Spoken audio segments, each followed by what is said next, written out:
జై శ్రీమన్నారాయణ. సుదర్శనవాణి పరిపూర్ణ వాస్తుకు స్వాగతం.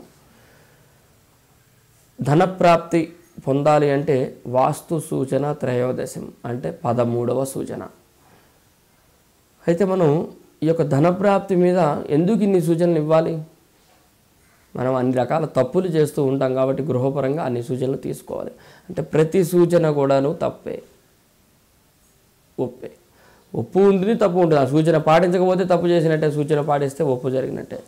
ఇప్పుడు చెప్పేటువంటి సూచన మనం చూస్తే ప్రతి ఒక్కరికి తెలిసినదే, కానీ కొంచెం లోతుగా ఆలోచన చేస్తే ప్రతి ఇంటి స్లాబ్ కూడా పైన వేసేటువంటి స్లాబ్ ఏదైతే ఉంటుందో ఆ స్లాబ్ మనకు కింద నీళ్లు కనుక పడినట్లయితే మన ప్రహరీ లోపల కనుక ఆ వాటర్ నీళ్లు కావచ్చు, స్లాబ్ కడిగే నీళ్లు మన ప్రహరీలో పడితే ధనయోగం ఉంటుందంటాడు.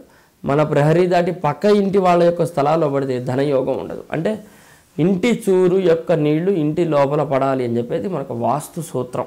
అంటే ఇంటి చూరు కప్పు ఏ విధంగా ఉంటుంది, కప్పుకు సంబంధించిన నీరు ఇక్కడి నుంచి ఇక్కడికి రావాలి, కానీ అది ఇట్లా డౌన్ అయిపోయి ప్రహరీ దాటి బయటికి వెళ్ళకూడదు. ఆ చూరు అంటే ఇట్లా చూరు ఉందనుకోండి, ప్రహరీ దాటి ఇది బయటికి వెళ్తుంది.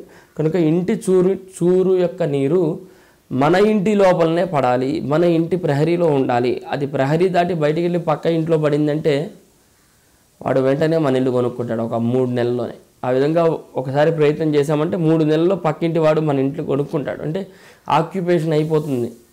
ధనం ఇవ్వచ్చు, ఇవ్వకపోవచ్చు, తప్పనిసరిగా అది కొనుక్కుంటారు వాళ్ళు. అప్పుడు ఏం చేయాలి? ఇంటి చూరుని వీలైనంతగా ప్రహరీ దగ్గరకు వెళ్ళనీయకుండా ఒక 6 అంగుళాల లోపలికి ఆపాలి. అదేవిధంగా ఇంటికి వేసేటువంటి స్లాబ్ కూడాను 4 అడుగులు తూర్పు సందు ఉందండి, వెంటనే నువ్వు 3 అడుగులకే స్లాబ్ వేయాలి పైన. లేదంటే మేము 4 వేసుకుంటాము నడవడానికి, అదంతా కుదరదు. 4 అడుగులు కింద భూమి మీద ఖాళీ వదిలేమంటే పైన ఫ్లోర్ స్లాబ్ ఇంటి గోడ నుంచి 3 అడుగులకు కట్ చేయాలి. తర్వాత 1 అడుగు ఖాళీ ఉంటుంది. ఆ 3 అడుగుల్లోనే మన ఇంటి నీరు స్లాబ్లోంచి వచ్చి చక్కగా మన ఇంట్లో పడుతుంది, అది బయటికి వెళ్ళదు. అదంటే ఒకసారి వాటర్ ఫోర్స్ వచ్చిన తర్వాత ఇట్లా వెళ్ళిన తర్వాత ఇట్లా కిందకి దిగదు ప్రశాంతంగా. అది ఇట్లా వచ్చిన తర్వాత ఇట్లా ఈ ఫోర్స్లో వెళ్తే ఎంత దూరమైనా వెళ్తుంది. కనుక ఇంటి చూరు మన ప్రహరీని దాటకుండా ఉన్నట్లయితే ధనం నిల్వ ఉంటుంది, రుణం అనేది ఉండదు. అదే చూరు కనుక మన ఇల్లు దాటి అట్లా బయటికి వెళ్ళింది అంటే కనుక ప్రహరీ దాటిందంటే అంటే మన ఇంటి మీద పడ్డ నీళ్లు పక్కింట్లోకి వెళ్ళినాయి అంటే తప్పకుండా అక్కడ విశేషంగా దరిద్ర యోగం ఉంటుంది, రుణయోగం ఎక్కువగా ఉంటుంది, ధనయోగం తక్కువ ఉంటుంది. ఎంత ప్రయత్నాలు చేసినా రుణం పుడుతుందండి మాకు అంటాడు, కానీ ధనం మటుకు అక్కడ తగ్గదు, అప్పు మటుకు. ఒక విధంగా అప్పు పెరిగినట్టే ఇండైరెక్ట్గా, డబ్బులు చేతిలోకి వస్తే అనుకుంటాం కానీ అప్పే కదా అది.